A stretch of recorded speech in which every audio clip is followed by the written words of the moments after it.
The Legend of the Teenage Mutant Ninja Turtles, Part 1, Chapter 71, Evil, written and performed by Joseph Chambers and based on the original Teenage Mutant Ninja Turtle comic books created by Kevin Eastman and Peter Laird. That evening, the Shredder could sense the winds of change as he stood on top of the TCRI warehouse roof and looked over the grounds and the surrounding city. At that moment, a pigeon came down from the skies and wandered about around his feet. He laughed at the thought of such a pitiful, dirty and pathetic creature. A creature that could not even begin to understand anything that even crossed the human mind for a fraction of a second. A creature he could kill in an instant. And yet a creature who could simply fly off to avoid his fury and who Saki could not follow. The bird cocked his head towards Saki for just a second before flying off, as if to taunt him, as if he knew exactly what he was thinking. However, the Shredder could not afford to dwell on such nonsense. He had much to do.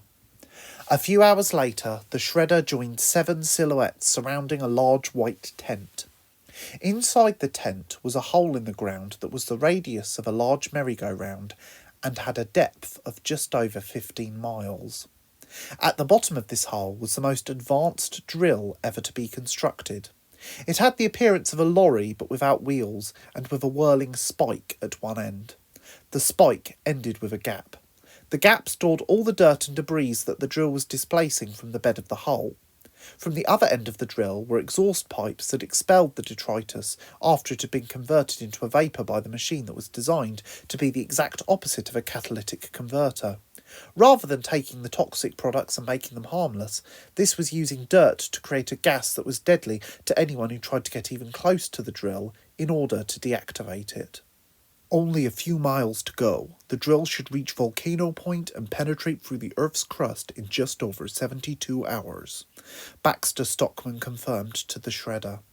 The Shredder knew that the Turtle's deactivation of his computers would have slowed the project down, especially since any interruption to the TCRI network caused all their electronics, remote and otherwise, to fail, purely as a precautionary measure so no one could hack into their systems and use their weapons against them.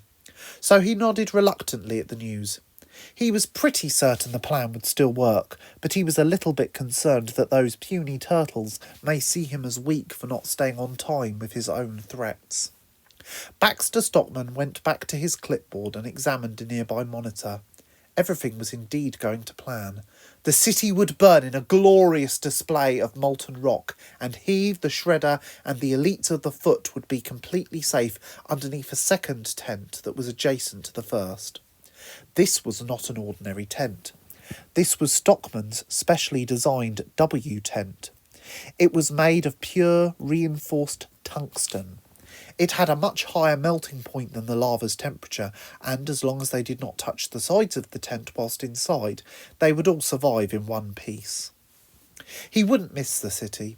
It was poisoned with too much sin and too much corruption. The only 2 other people he cared about were about to be sent out of the state for a little while. He had ensured that both Amanda and April were to leave for a holiday in Florida and that he would meet them there. At least, he thought he had.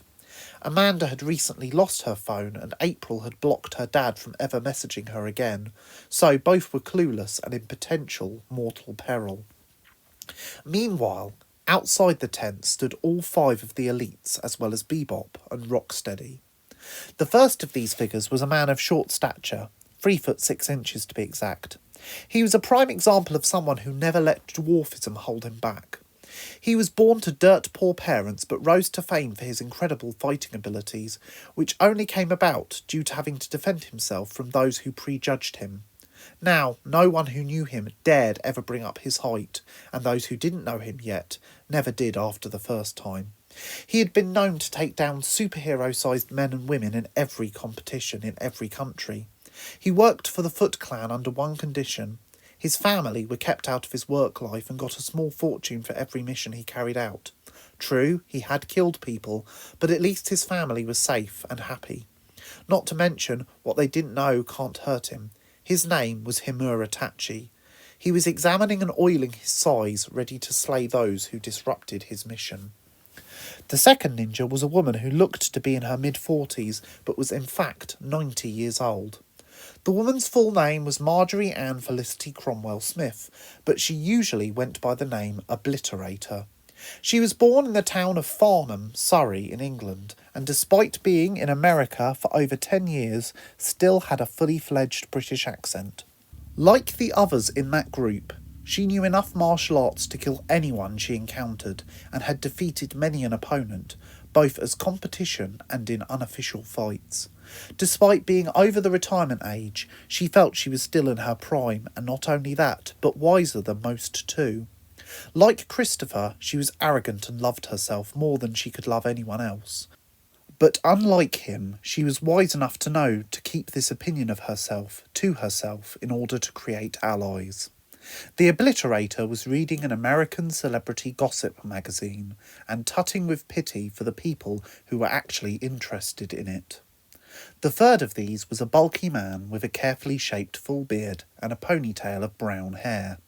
His name was Christopher Bradford, and he was quite possibly the vainest man on the planet.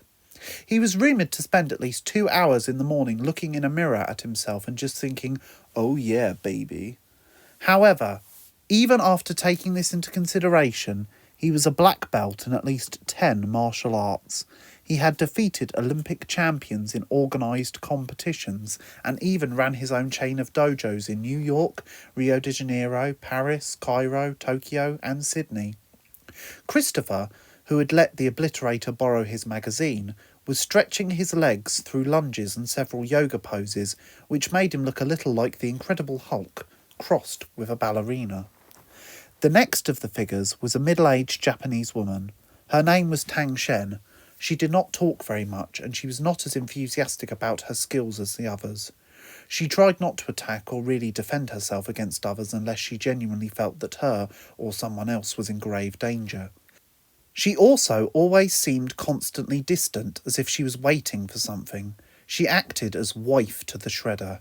Tang Shen was simply staring into the distance, breathing in and out in a sort of trance.